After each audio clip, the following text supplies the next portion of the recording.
Being fit starts with your diet. It doesn't actually start with working out and training and going to the gym.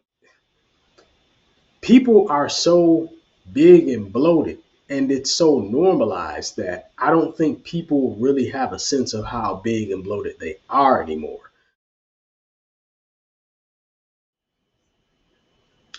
Hello there. I just came back from the United States. Just went to visit some family, do some vacationing, see some friends, make sure everything was okay. And everyone's doing well, so I'm glad to announce that to you. But I did notice some things in the United States that I wanted to talk to you about today. And I'm going to be talking about diet today. In other words, what people are eating, because obviously I live in Japan and the dietary habits of people in Japan are much, much different than what I experienced in the United States. And I just wanted to talk about some of the pitfalls and something very, very simple that you can begin to do right now to improve your diet if you're not already doing it. Okay. So I'm not going to be dropping any philosophy, no heavy ideas. We're just going to be having a simple discussion about eating better.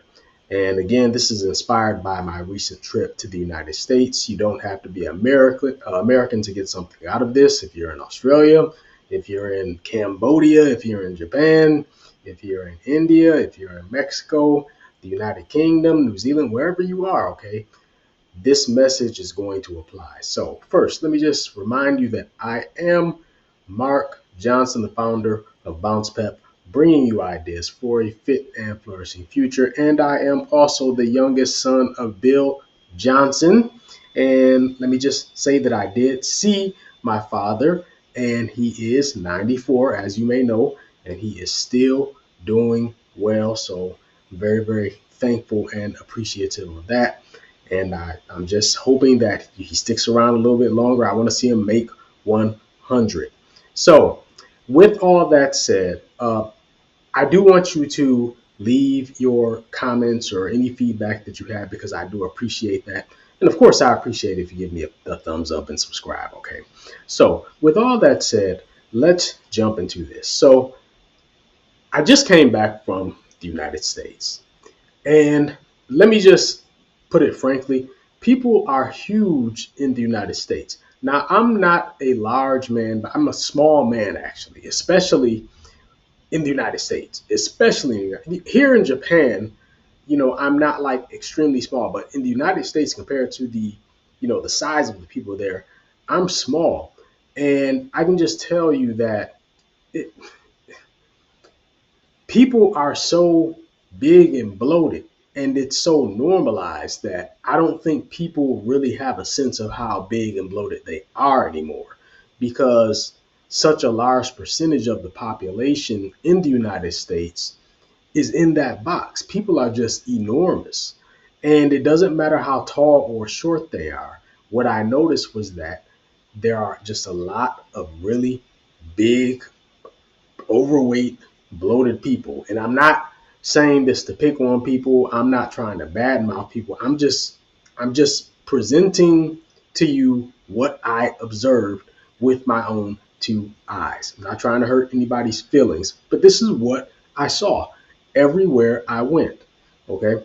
So I want to talk to you today about diet, because I think that one of the mistakes that a lot of people are making in the United States is that they're eating out a lot. So they're going to restaurants, whether they're fast food restaurants or maybe something a little higher end. But I think people eat out a lot. And what we have to be cognizant of is that when we eat out, we're not really in control of the nutrient density of the food. For instance, we're not in control really in terms of how it's made. We're not in control of what's being presented to us on the plate.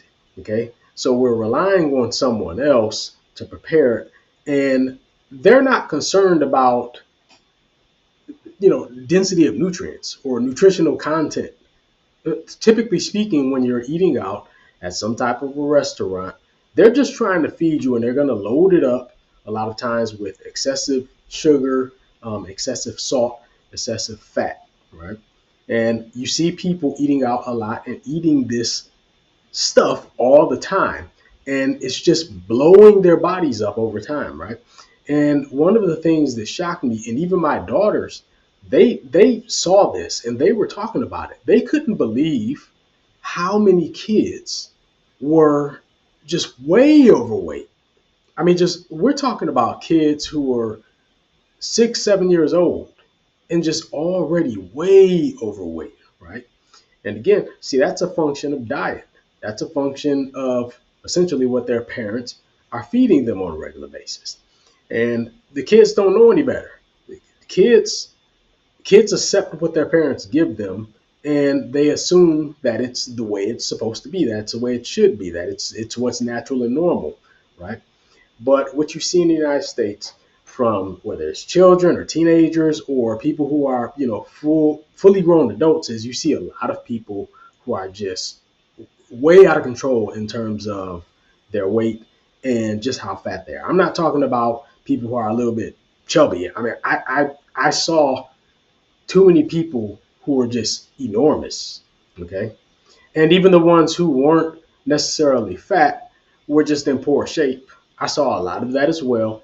A lot of people just in poor shape, just obviously out of shape, not doing much physically to stay fit. Okay. So those are some of the issues that I just saw with my own two eyes. And I want to focus again today on diet. So the first thing I'm going to tell you is this: being fit starts with your diet. It doesn't actually start with working out and training and going to the gym. That's not actually where it starts. Where it starts is with the diet. And this makes sense if you think about it, because you can't do anything without eating and drinking, right? Because that's what supplies the nutrients that allow you to then go and work out. So your health and your vitality start with what you are consuming in terms of food and drink on a daily basis. Okay. And then after that, you can work out to improve your health and to get stronger and to boost your energy levels and achieve other benefits as well, right? But it starts with the food. So if you want to be healthier and stronger and you want to get in better shape, it's important that you understand that you have to actually start with your dietary habits. And if you're eating out a lot, you're not in control of how the food is being prepared. And like I said, a lot of times it's going to have excessive amounts of sugar, salt, fat, and just other chemicals that you're not aware of and don't really understand. And you're ingesting all of this into your body. If you do that enough, you just lose control really over your diet. Okay, you lose control over your diet, and it makes it very, very easy to blow up and get bigger than you really want to be. Okay, so I wanted to give you a simple suggestion on how you can start to get this under control. Now, the caveat is this: you have to take responsibility. Okay, you can, unless you are wealthy enough to hire a personal chef to work at your home and cook in your kitchen and prepare nutrient dense meals that are tasty, okay, then you have to take personal responsibility for getting this done. Some of you may have that, that level of wherewithal, financial wherewithal, where you can afford a private chef, okay? But most people can't do that, okay? So I'm going to be talking to the majority of people out there, okay, who cannot afford a private chef to make nutrient dense, tasty meals. So if that's you, it means that you are responsible for making sure that you eat better, okay? So the first thing is this: you're going to have to cut down on the frequency of eating out.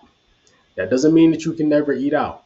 But what I saw in the US is I saw a lot of people who eat out all the time. Okay. And they're not on a regular basis preparing their own meals.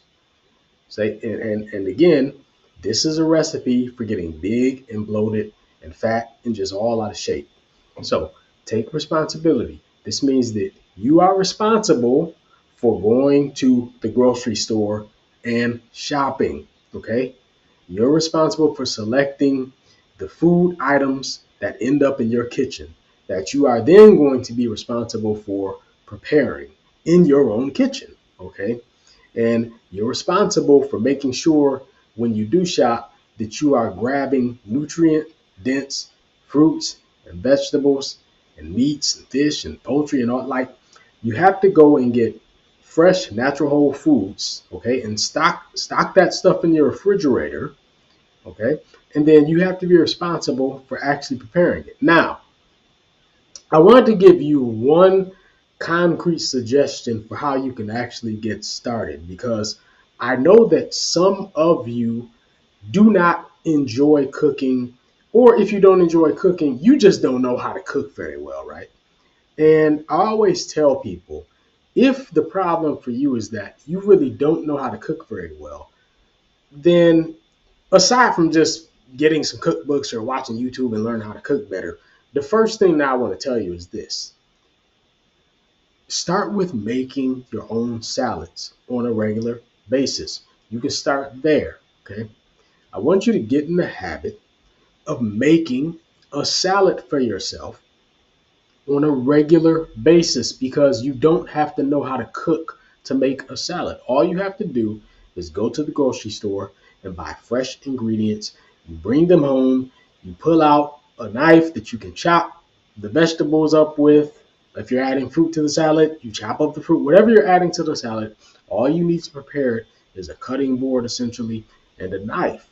Okay, you don't have to cook anything really. Now, when I'm making salads, a lot of times what I do at my home is I will add some chicken to it. So I'll add like some what they call the chicken tenders. That's my favorite part of the chicken to add to a salad. But you can add chicken breast, but I just prefer the chicken tender. So I'll go and buy some of that raw at the grocery store, bring it home, and the only thing I do is put salt and pepper on it, and I put it in the oven, and then I just leave it in there for 10 minutes or so, let it cook, and I'll let it cool down, and then add that to my salad, and that's just to boost the protein content of my salad. But I also put things like beans in my salad, and that of course is protein as well as fiber.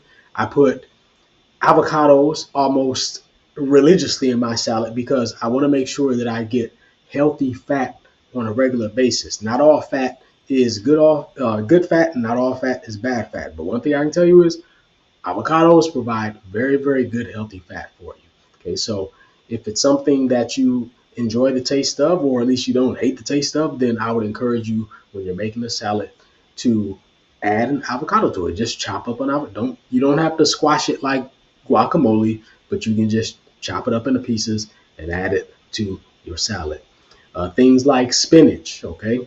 Add some spinach. Spinach is what I consider to be a superfood because it is so nutrient dense. And I don't have time to explain to you all of the nutrient content of various fruits and vegetables. You can go and research that yourself. But what I will say is this: if you go to www.bouncepep.com, you will see something called the Bounce Pep Dictionary.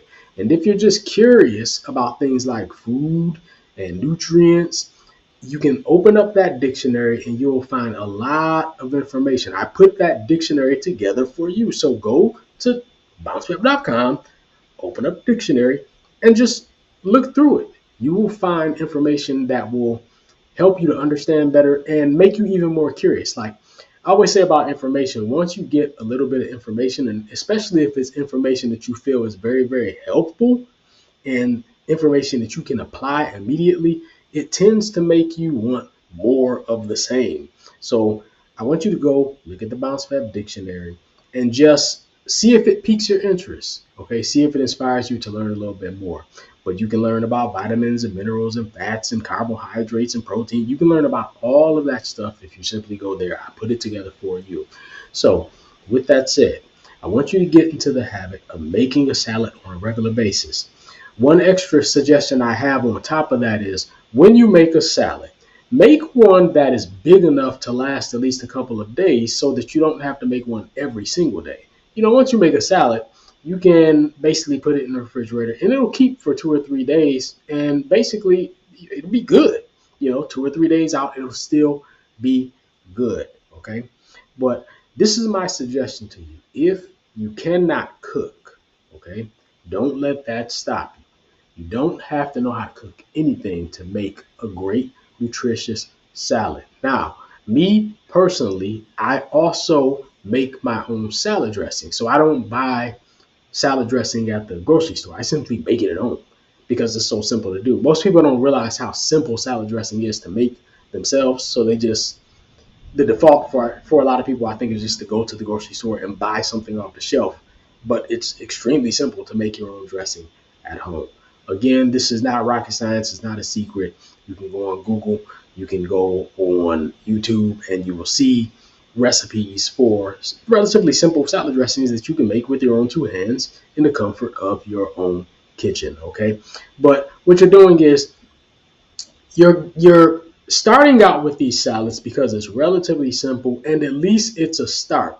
It's getting you into the habit of getting nutrient dense whole foods in your diet on a regular basis, because you have to start somewhere. Okay, you have to start somewhere, and that's all I'm trying to do with this message today, is just give you an idea of somewhere that you can start to eat, more healthful foods. Okay.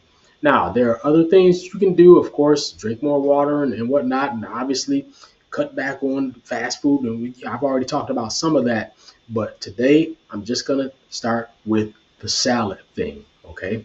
It's not a whole lot of processing. All you're doing is chopping up ingredients, putting it into a bowl, tossing it, adding some dressing, and it's going to be very, very nutrient dense. It's going to help to keep you full, especially if you've got a lot of fiber in there. The fiber content is going to help to sate your appetite, and that's going to reduce the chance that you're going to overeat.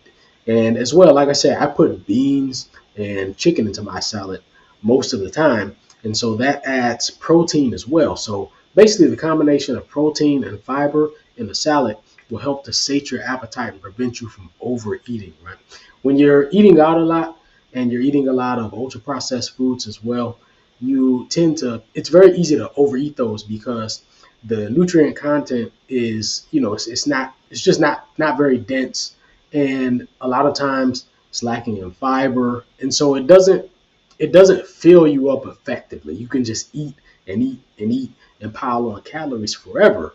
Okay, and that's why it's really important for you to get in the habit of making a nice fresh salad for yourself. Take control, okay, of your diet. You take control. So that is my message for you today, and I want you to follow through on this. Nothing that I say today helps you if you don't follow through. And I know I beat you over the head all the time about following through, but it's because it's so important, right? If you never follow through, you're just wasting your time.